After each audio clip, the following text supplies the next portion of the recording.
નરેન્દ્રભાઈ પટેલ સાહેબના સૂચના અને માર્ગદર્શનથી પૂરા ગુજરાતમાં ભેળસેળિયા ઉપર સતત ને સતત ડ્રાઈવ કરી ભેળસેળ કરનારા લોકોને પકડવા, દંડ કરવા આ અમારી સતત ડ્રાઈવ પ્રક્રિયા શરૂ છે.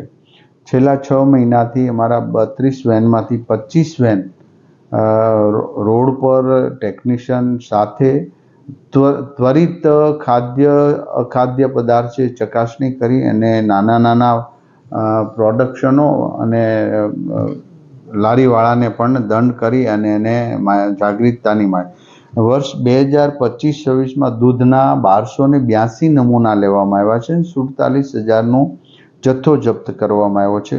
કુલ 66 નમૂનાઓ અપ્રમાણિત યાની કે ભેળસેળ વગેરે હતું, જેમાં 50 કેસ દાખલ કરવામાં આવ્યા છે અને 25,19,000નો કુલ દંડ કરવામાં આવ્યો છે.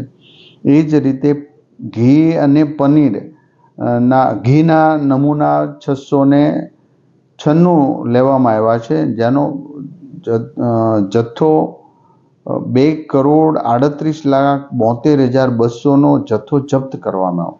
205 નમૂના અપ્રમાણિત માલુમ પડ્યા, જેમાં 163 કેસ દાખલ કર્યા છે અને 2,03,77,700નો એમને દંડ કરવામાં આવ્યો છે. આ જ રીતે પનીર અને દૂધના ઉત્પાદનોના કુલ 1400 જેટલા નમૂના ચકાસવામાં આવ્યા હતા, જેમાંથી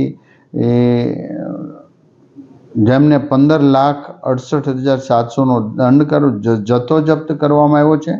કુલ 195 નમૂના અપ્રમાણિત જાહેર કર્યા હતા, જેમાં 136 કેસ દાખલ કરવામાં આવ્યા છે અને 35,57,000નો દંડ કરવામાં આવ્યો છે.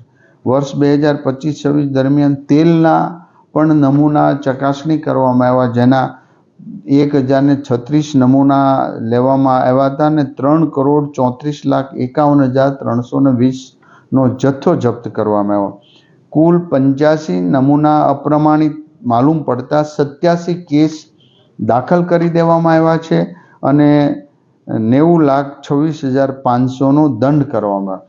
આ રીતે તમામ ફૂડ પ્રોડક્શનના અથવા તો તેલ, ઘી, પનીર તમામની ડ્રાઈવ શરૂ છે. નાના વેપારીઓ વગેરેની રોજબરોજની નોટિસો એમને આપવામાં આવે છે અને હવે કેસ દાખલ કરીને પણ વકીલ દ્વારા, સરકારી વકીલ દ્વારા એ કેસનું મોનિટરિંગ થાય અને સજા થાય ત્યાં સુધીના આખું અમારું ફૂડ ડ્રગ વિભાગ કામગીરી કરી રહ્યું છે.